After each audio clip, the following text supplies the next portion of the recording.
Hello friends, so we are going to study today the Rana tigrina, morphology of Rana tigrina or the Indian frog. ठीक है, तो we are studying structural organization in animals.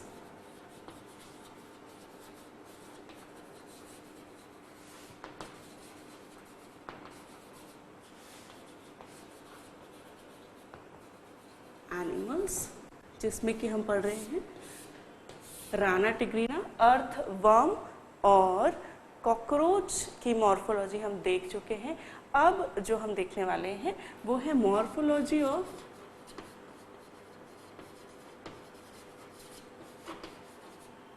Rana tigrina.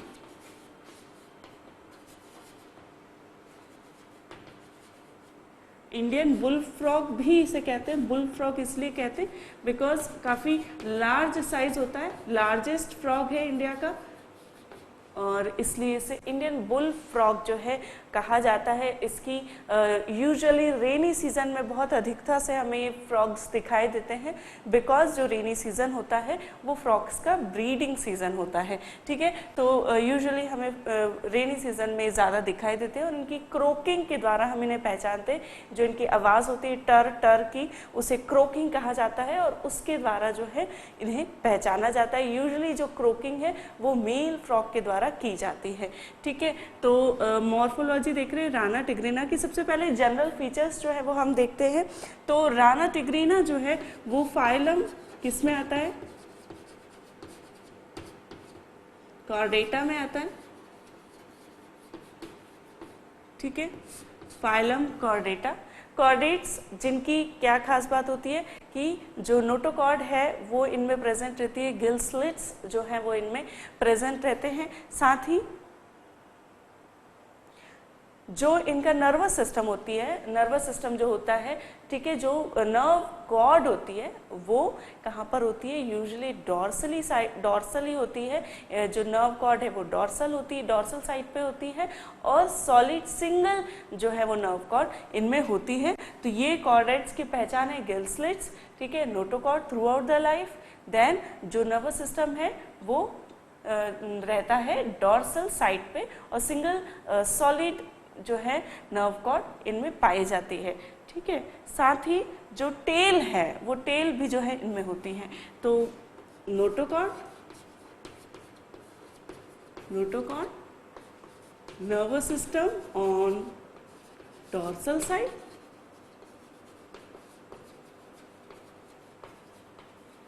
ठीक है, साथ ही gill slits, gills होते हैं इनमें, gills के लिए स्लिट्स ओपनिंग होती है और स्लिट्स के साथ ही टेल भी जो है इनमें प्रेजेंट रहती है। बट जो फ्रॉग होता है उनमें टेल नहीं होती, ये हमें याद रखना है। लेकिन टेल जो है वो किसी न किसी एक स्टेज में कॉर्डेटा की प्रेजेंट रहती है, और इसलिए एम्ब्रियोनिक स्टेज जो रहती है उनमें टेल प्रेजेंट रहती है। इसलिए ये कंफ्यूज मत होइए कि भाई फ्रॉग में तो टेल नहीं है, फिर कॉर्डेट्स में क्यों रखा गया है। तो दैट इज द रीजन कि at the some stage of life the tail is present, the notochord is present. ठीक है, so they are called as Chordata. ठीक है, कॉर्डेटा में जब हम आगे जाके डिविजन्स देखते हैं तब उसमें हम हेमिकॉर्डेट्स देखते हैं, यूरोकॉर्डेट्स देखते हैं। ठीक है, तो इस प्रकार ये जो है वो डिविजन्स होते हैं। उसके बाद सब फाइलम जो है इसका वर्टिब्रेट्स है। सब फाइलम वर्टिब्रेट, वर्टिब्रेट उन्हें कहते हैं जिनमें कि वर्टिब्रेटा या क्रेनिएटा दोनों इन्हें कह सकते हैं सब फाइलम। क्यों कहते हैं? क्योंकि इनमें एक वर्टिब्रल कॉलम होता है। ठीक है, जो हमारी बैकबोन होती है उसे वर्टिब्रल कॉलम कहते हैं। तो एक तो वर्टिब्रल कॉलम होता है, साथ ही ब्रेन बॉक्स या क्रेनियम। ठीक है, ब्रेन बॉक्स जो स्कल होता है जिसमें कि ब्रेन रहता है उसे ब्रेन बॉक्स कहते हैं या क्रेनियम कहते हैं, और इसलिए they are called as Craniata. ठीक है, तो इसलिए इन्हें रखा गया सब फाइलम वर्टिब्रेटा या क्रेनिएटा में। ठीक है, सब फाइलम के बाद जो सुपर क्लास आती है इनकी,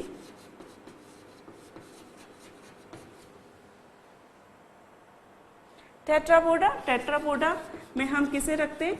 जिनके की 4 पैर होते हैं, चतुष्पादी इन्हें कहते हैं। टेट्रा मीन्स 4, पोटा मीन्स पैर, तो 2 पेयर्स ऑफ लिम्ब जिनमें होते हैं उन्हें टेट्रापोडा कहते हैं। साथ ही सुपर क्लास के बाद सब क्लास एम्फीबियस। ठीक है, तो एम्फीबियस होते हैं ये। क्यों एम्फीबियस? क्योंकि ये दोनों ही जो है माध्यम में रह सकते हैं। एक तो वाटर पे भी रह सकते हैं, वाटर में भी रह सकते हैं, साथ ही लैंड पर भी। तो ये टेरेस्ट्रियल भी होते हैं और ये एक्वेटिक भी होते हैं, और इसीलिए एम्फी मीन्स बोथ। तो बोथ एनवायरनमेंट में because they can survive, so they are called as amphibians. ठीक है, तो एम्फीबियंस जो है इन्हें कहा जाता है। ठीक, तो ये हमने इसका डिवीजन देखा, क्लासिफिकेशन देखा राना टिग्रीना का। अब हम देखते हैं हैबिटेट और हैबिट्स। तो सबसे पहले हैबिटेट हमें पता ही है कि चूंकि ये एम्फीबियन है इसलिए बोथ लैंड और वाटर में रह सकता है, और इसलिए एडाप्टेशन जो है अकॉर्डिंगली इसके होते हैं। ठीक है, तो दैट मीन्स कि टेरेस्ट्रियल और एक्वेटिक दोनों ये होता है। लैंड और वाटर पे सरवाइव कर सकता है, बट फिर भी वाटर पे बहुत हद तक ये जो है आश्रित रहता है, निर्भर रहता है। क्यों निर्भर रहता है? क्योंकि जो इसका जो फर्टिलाइजेशन होता है और जो लार्वा रहता है, लार्वा जो इसका होता है वो वाटर में ही जीवित रह सकता है। तो इस प्रकार फिर भी काफ़ी हद तक ये जो है they are dependent on the water life और एक्वेटिक लाइफ। ठीक है, तो लैंड के अकॉर्डिंग काफ़ी सारे अडेप्टेशन आ चुके हैं, लेकिन फिर भी वाटर जो है इनके लिए ज़रूरी होता है अभी भी। ठीक है, तो कंप्लीटली लैंड पर ये नहीं जीवित रह सकते। वाटर इज स्टिल इम्पॉर्टेंट और नेसेसरी फॉर देयर लाइफ। ठीक है,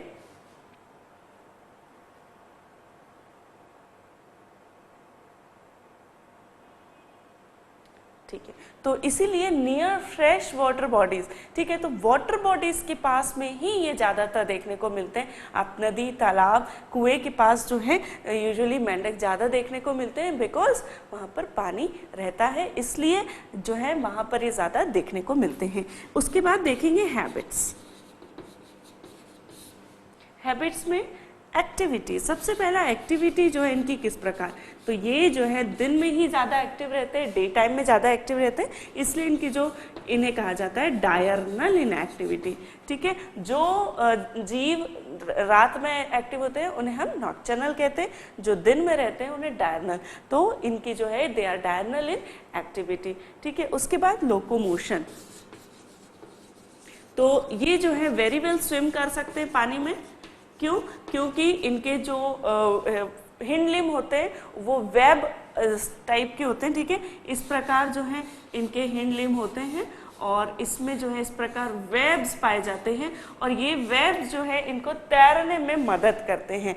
ठीक है, तो हिंड लिम्ब की सहायता से ये स्विम करते हैं, और जो फोर लिम्ब है वो इन्हें दिशा बदलने में जो है सहायता करते हैं। तो डायरेक्शन चेंज करने में फोर लिम्ब हेल्प करते हैं, और स्विमिंग करने में इनके हैंड लिम्ब इन्हें हेल्प करते हैं। तो they can very well swim in water and they leap. Leap means क्या करते हैं? जंप करते हैं, हॉप करते हैं। तो हॉप जो है किस प्रकार करते हैं? इनके जो हिंड लिम्ब होते हैं वो काफ़ी लार्ज साइज के होते हैं, और जो फोर लिम्ब होते हैं वो शॉर्ट होते हैं, स्टाउट होते हैं, लेकिन हिंड लिम्ब लॉन्ग होते हैं। और इस प्रकार इस जो है इस तरीके की संरचना के कारण, आकार के कारण ये लीप कर पाते हैं, जंप कर पाते हैं। तो इस प्रकार लैंड पर ये जंप करके ही लोकोमोशन कर पाते हैं। ठीक, तो ये हमने देखा लोकोमोशन। अब जो थर्ड हैबिट है वो है फीडिंग। तो फीडिंग, कार्निवोरस होते हैं ये, और दूसरे जीवों पर जो है ये निर्भर रहते हैं, वर्म्स, लिजार्ड्स, ठीक है, इंसेक्ट्स, इन्हें ये खाते हैं। ठीक है, और ये जो है इनकी टंग इसके लिए बहुत ही स्पेशल प्रकार की होती है। टंग जो है वो क्या होता है कि पोस्टीरियर साइड जो है वो इसका फ्री होता है। ठीक है, यदि इसका माउथ देखा जाए फ्रॉग का, ठीक है, तो इसकी जो टंग होती है वो किस प्रकार होती है? वो पोस्टीरियरली तो फ्री होती है और एंटीरियरली जॉइंट होती है। ठीक है, इस प्रकार की जो है इसकी टंग होती है। आप देख सकते हैं कि एंटीरियर साइड जुड़ा हुआ है, ठीक है, माउथ से, ओरल कैविटी से, और पोस्टीरियर साइड जो है वो फ्री है, ठीक है। जब इसे, और ये काफ़ी स्टिकी होती है, म्यूकस लोडेड होती है, और इसलिए ये क्या करता है कि जब कोई वर्म या जो है मॉथ इसे दिखती है तो वो क्या करता है, इसकी टंग को ऐसे बाहर निकालता है, ठीक है, और यहाँ पर जो इंसेक्ट है, ठीक है, सपोज एक बटरफ्लाई है, ठीक है, वो इसकी टंग में चिपक जाती है लाइक दिस, और फिर ये इसे इनफोल्ड करके जो है रिट्रैक्ट करके टंग को उस जीव को अंदर ले लेता है। तो इसकी जो टंग है वो फीडिंग के लिए अडेप्टेड होती है, पोस्टीरियरली फ्रीज होती है और इंटीरियरली जुड़ी हुई होती है, और जब इसे शिकार करना होता है तो ये उसे बाहर निकाल के और फिर इनफोल्ड कर लेता है, और इस प्रकार ये जो है कैप्चर करता है इसके प्रे को, ठीक। तो फीडिंग हमने देखा। उसके बाद आता है हाइबरनेशन। तो ये जो है इसकी एक्टिविटी में हाइबरनेशन भी शो करता है, और इसलिए मैंने आपको बताया कि बहुत जो ज़्यादा विंटर में या बहुत ज़्यादा समर में हमें फ्रॉग्स देखने को नहीं मिलते। क्यों नहीं मिलते? बिकॉज वो हाइबरनेशन में जाते हैं, ठीक है। तो विंटर में जो है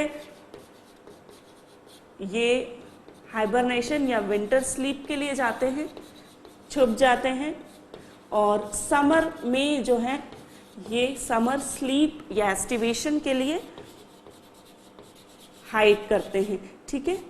समर के लिए जो हाइड करते हैं उसे एस्टिवेशन कहा जाता है या समर स्लीप भी कहा जाता है, ठीक है। तो इस प्रकार इनकी एक्टिविटी रहती है। हाइबरनेट करते हैं क्यों? क्योंकि कोल्ड ब्लडेड एनिमल है, पॉइकिलोथर्मल एनिमल है, अपनी बॉडी का टेम्परेचर मेंटेन नहीं कर पाते खुद से, और इसलिए इन्हें पॉइकिलोथर्मल कहा जाता है।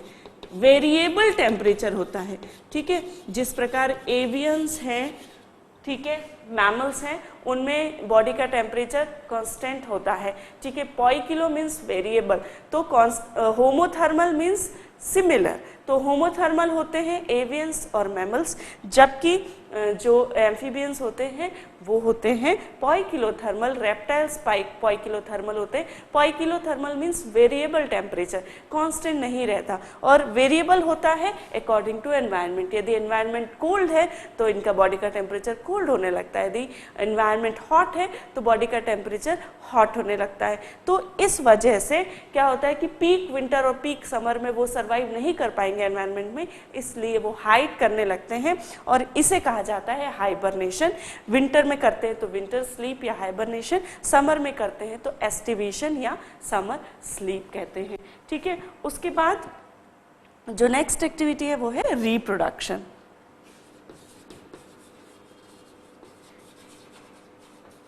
ठीक है। तो रिप्रोडक्शन के लिए जो एनिमल्स होते हैं, फ्रॉग्स जो होते हैं यूनिसेक्सुअल होते हैं, ठीक है। सेक्सुअल डायमॉर्फिज्म इनमें देखने को मिलता है। सेक्सुअल डायमॉर्फिज्म मतलब कि जो मेल और फीमेल फ्रॉग्स होते हैं वो डिफरेंट होते हैं, दिखने में अलग अलग होते हैं। उनमें कुछ कुछ फीचर्स होते हैं कि उन्हें पहचान सकते हैं, who is the male and who is the female, ठीक है। तो क्या क्या डिफरेंसेस होते हैं मेल और फीमेल फ्रॉग में, ठीक है। तो मेल्स जो होते हैं उनमें वोकल सेक्स होते हैं ऑन द वेंट्रोलैटरल साइड, ठीक है। तो वेंट्रोलैटरल मीन्स ये साइड पे वेंट्रली, और लैटरली जो है वोकल सेक्स होते हैं, और इन वोकल सेक्स की मदद से वो क्रोक कर सकता है, आवाज निकाल सकता है, जबकि फीमेल में वोकल सेक्स प्रेजेंट नहीं होते, ठीक है। दे आर नॉट प्रेजेंट और they are absent vocal sacs, और इसीलिए मेल्स जो है उनकी क्रोकिंग लाउडर होती है, लाउडर क्रोकिंग, ठीक है, जबकि इसकी लेस लाउडर, ठीक है। इसके बावजूद भी ये क्रोक कर सकती है फीमेल, लेकिन लेस लाउडर होती है इनकी क्रोकिंग, ठीक है। उसके बाद जो हिंड जो फोर लिम्ब होते हैं मेल्स में वो स्टाउट और मतलब ज़्यादा मस्क्यूलर होते हैं, ठीक है। तो four limbs stout and more muscular, जबकि फीमेल्स में वही लेस मस्क्यूलर होते हैं, ठीक है। अच्छा, अब जो मेल्स होते हैं उनमें ब्रीडिंग सीजन में कोई चेंजेस नहीं होते, ठीक है। तो ब्रीडिंग सीजन में नो चेंजेस,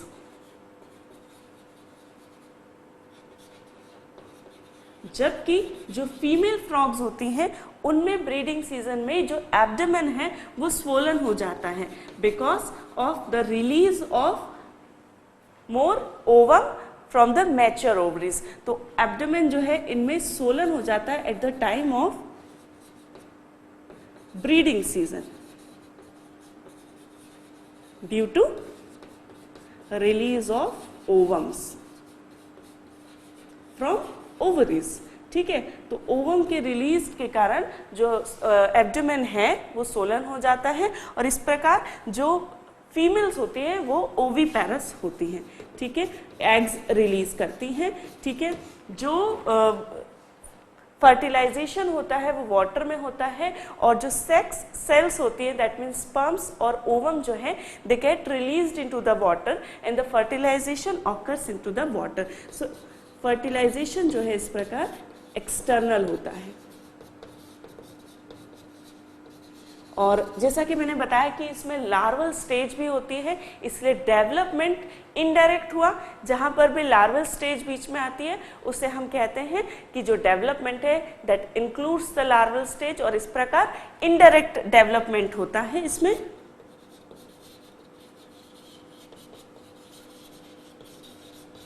और इसका जो लार्वा है वो क्या कहलाता है? टेडपोल लार्वा कहलाता है, जो कि वाटर में ही जीवित रह सकता है और इसमें जो है गिल्स पाए जाते हैं फॉर द रेस्पिरेशन। ठीक है, तो इस प्रकार जो है ये डिफरेंसेस जो है मेल्स और फीमेल्स में होता है। एक और जो है मेल्स जो होते हैं उनमें 4 लिम्ब की इंडेक्स फिंगर पर न्यूपिटल पैड्स पाए जाते हैं। ठीक है, पैड लाइक स्ट्रक्चर होता है। ठीक है, लाइक दिस। ठीक है, इंडेक्स फिंगर पे इस प्रकार जो है पैड लाइक स्ट्रक्चर होता है, जैसे कि न्यूपिटल पैड्स होते हैं और वो मेल्स में पाए जाते हैं, फीमेल्स में नहीं होते। ठीक है, nuptial pads at index finger of 4 limb.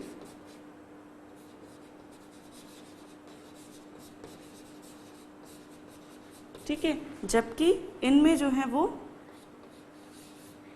Absent होते हैं। ठीक है, तो जो है ये इन्हें न्यूपिटल पैड्स क्यों कहा जाता है? बिकॉज जो ये न्यूपिटल पैड्स होते हैं they help males into the copulation. ठीक है, so they are called as nuptial pads. ठीक, तो रिप्रोडक्शन में यूनिसेक्सुअल होते हैं, सेक्सुअल डायमॉर्फिज्म इनमें होता है, ओविपेरस फीमेल होती है और इनडायरेक्ट डेवलपमेंट होता है। It includes the tadpole larva जो कि ग्रेजुअल मेटामॉर्फोसिस उसमें होती है and then it turns into the adult frog. ठीक, तो ये एक्टिविटी में रिप्रोडक्शन देखा। अब हम देखेंगे एक और जो फीचर है इसका, वो है प्रोटेक्टिव कलरेशन का।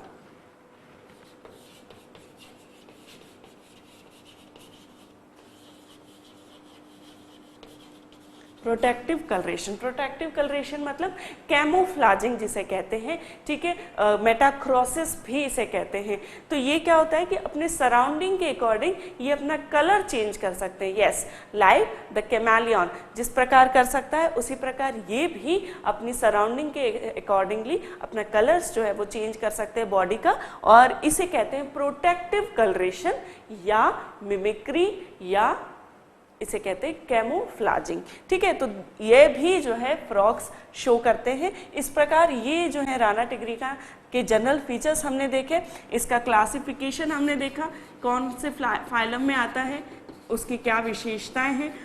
ठीक है, सब फाइलम कॉर्डेटा फाइलम कॉर्डेटा, सब phylum vertebrata, super class Tetrapoda and सब क्लास एम्फीबियंस। उसके बाद हैबिटेट देखा, लैंड और वाटर दोनों पे ही रह सकता है। हैबिटेट एक्टिविटी देखी, डायरनल एक्टिविटी होती है, लोकोमोशन, स्विमिंग, फीडिंग जो है वो कार्निवोरस होते हैं, फीडिंग में हाइबरनेट करते हैं और पॉइकिलोथर्मल होते हैं। रिप्रोडक्शन देखा हमने, फिर प्रोटेक्टिव कलरेशन देखा, मेल और फीमेल में क्या डिफरेंस होता है ये हमने देखा। ठीक है, ओके, तो अब हम देखेंगे जो मॉर्फोलॉजी मेन होती है एक्सटर्नल मॉर्फोलॉजी, फिर हम देखेंगे इंटरनल मॉर्फोलॉजी सिस्टमेटिकली। ठीक, तो अब हम देखते हैं external morphology of frogs.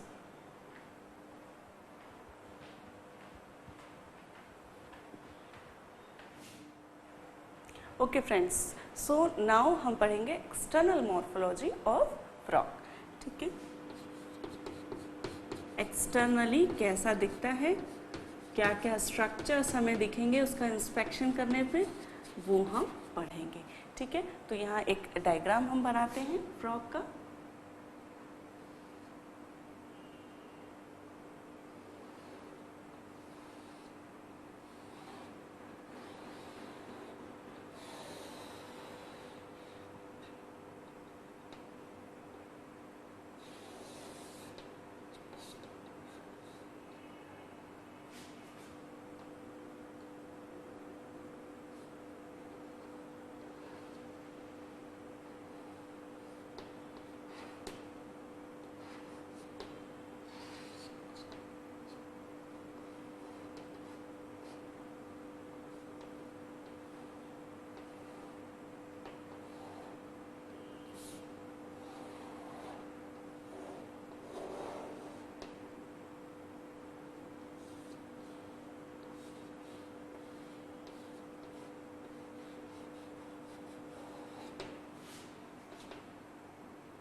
Okay, so something like this जो है फ्रॉग रहता है। ठीक है, तो एक्सटर्नल मॉर्फोलॉजी हम देखेंगे और वहाँ पे उसे जो है इंडिकेट करते जाएंगे। ठीक है,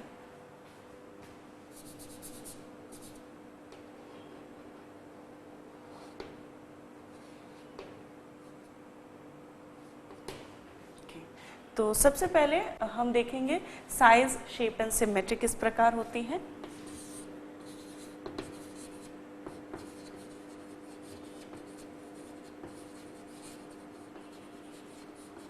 ठीक है, तो डॉर्सो वेंट्रली फ्लैटेंड बॉडी होती है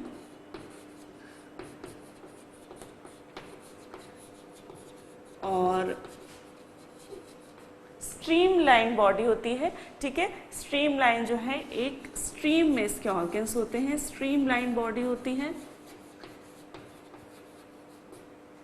ठीक है, 15 to 20 सेंटीमीटर इसकी लेंथ होती है and average in 5 to 8 centimetre इसकी विड्थ होती है। ठीक है, जो स्किन है वो नेकेड होती है, कोई एक्सोस्केलेटन जो है इस पे नहीं होता, काफ़ी थिन और मॉइस्ट होती है, स्लिपरी होती है, काफ़ी सारा जो है इसकी स्किन पर म्यूकस होता है और इसलिए काफ़ी स्लिपरी स्किन इसकी होती है। ठीक है, साथ ही स्किन कलर जो है इसका ऑलिव ग्रीन कलर का यूजुअली होता है और स्पॉट्स, डार्क स्पॉट्स जो हैं इसकी बॉडी पर देखने को मिलते हैं।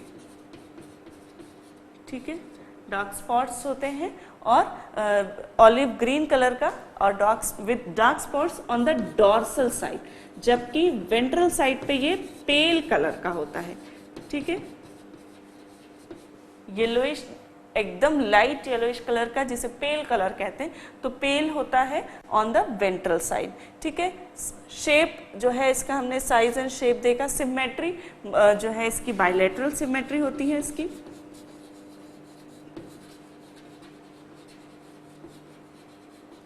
ठीक है,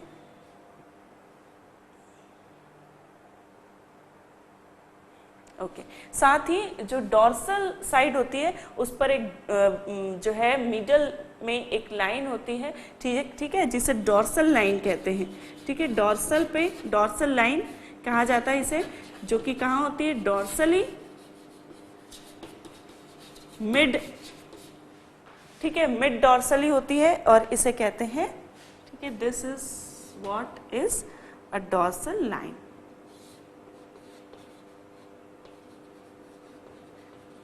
बॉडी की डॉर्सल साइड पर मीडियली जो है एक लाइन होती है, उसे कहते हैं मिड डॉर्सल लाइन। ठीक,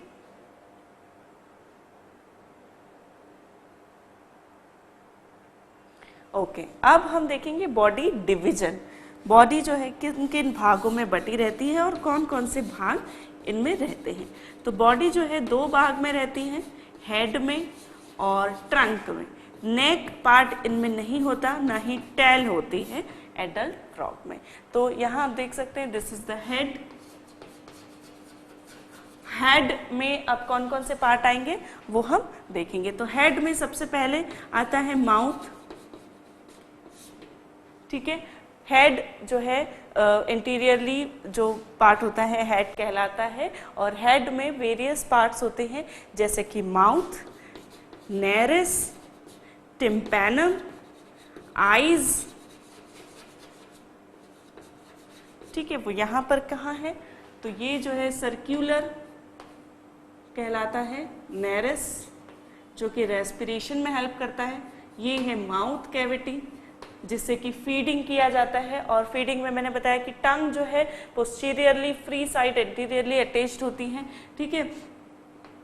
ये है वोकल सैक, ठीक है, और यहाँ पर जो है बिहाइंड द आई टिम्पैनम होती है, और ये जो है आईज, ठीक। तो हेड में क्या क्या पार्ट है, हेड में सबसे पहले माउथ होता है, तो ये जो है वाइड होता है जो कि सभी जिसके प्रेज होते हैं उन्हें कैप्चर करने में हेल्प करता है। यानी जो टंग होती है वो मॉइस्ट एंड प्रोट्रूसिबल टंग होती है जिसे कि प्रोड्यूस किया जा सकता है, बाहर जो है उसे वो प्रोड्यूस कर सकता है, निकाल सकता है। तो जो टंग है वो मॉइस्ट एंड प्रोड्यूसिबल होती है। नेरिस, नेरिस जो होते हैं ओवर, ठीक है, स्पाउट जो होती है इसकी, स्टाउट जो होती है, this part is called stout. इसके जो है upper two the mouth cavity जो है 1 पेयर होते हैं जो कि हेल्प करते हैं रेस्पिरेशन में, ठीक है। तो ये कहलाते हैं नेरिस, जो कि सर्क्यूलर ओपनिंग होती है जहां से कि ये ब्रीथ इन करता है। तो यहाँ पर आप देख सकते हैं ये है नेरिस, ठीक, जो कि माउथ जो ओपनिंग है उसके अबव है। टिम्पैनम, ठीक है, टिम्पैनम जो है circular membranes pigmented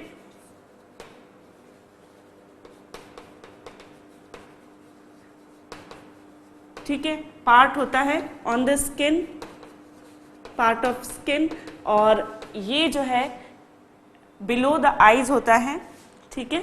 below the eyes circular membranes pigmented part होता है स्किन का, जो कि आईज के नीचे होता है, और it is sensitive to sound. तो साउंड वेव्स को रिसीव करने का काम ये करता है। तो इट रिसीव्स साउंड वेव्स, ठीक है। तो टिम्पैनम जो है एक्सटर्नल ईयर नहीं है, इसमें सिर्फ टिम्पैनम है जहां से कि साउंड वेव्स जो है आ रही हैं। आईज, आईज जो होती है 1 पेयर होती है और बल्जिंग आईज होती हैं, ठीक है, काफ़ी लार्ज और बल्जिंग आईज होती है इसकी, और इसकी 3 जो है आईलिड्स होती हैं। अपर eyelids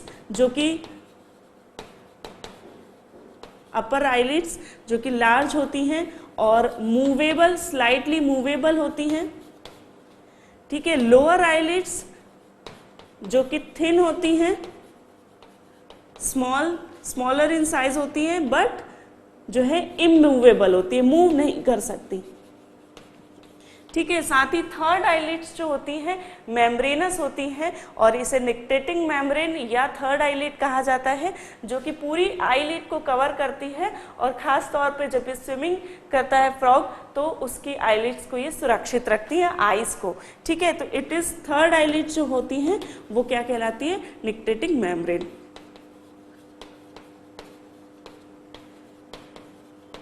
nictitating membranes.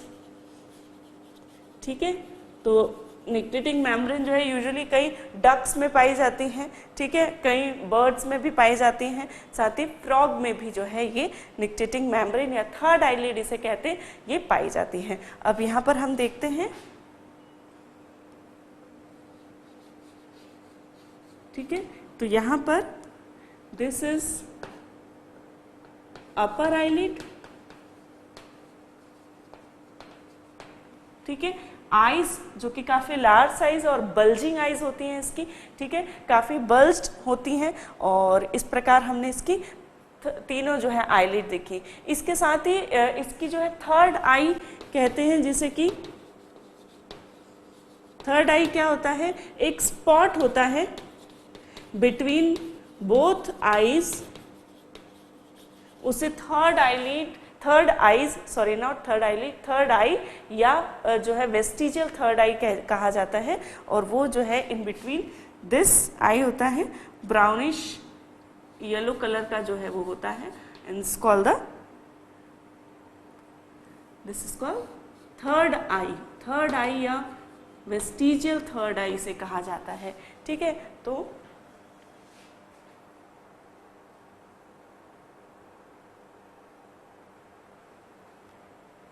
Circular brownish spot होता है बिटवीन द बोथ आईज। ठीक है, तो इन्हें इसे कहा जाता है थर्ड आई। ठीक, उसके बाद वोकल सैक, वोकल सैक जो है वो भी हेड एरिया में होते हैं। वोकल सैक जैसा कि मैंने बताया कि वोकल सैक जो होते हैं ये रिट्रैक्ट हो सकते हैं और इनफ्लैट हो सकते हैं, और ये जो है यहाँ पर आप देख सकते हैं वोकल सैक है जो कि वेंट्रल साइड पे होते हैं in the male frog only. ठीक है, तो वेंट्रल साइड में वेंट्रोलैटरली होते हैं, वेंट्रोलैटरली वन पेयर होता है इसका। ठीक है, और बल्ज्ड होते हैं ये, और ख़ास तौर पे जब ये क्रोक करता है जो फ्रॉग होता है तब ये जो है ज़्यादा कॉन्ट्रैक्ट और रिट्रैक्ट होते हैं।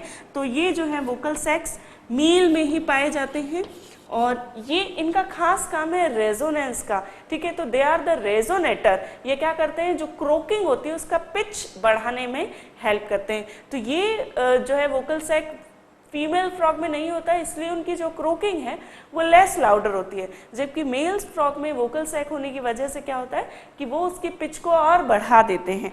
तो दे are called as resonators, resonators इन्हें कहा जाता है। ठीक है,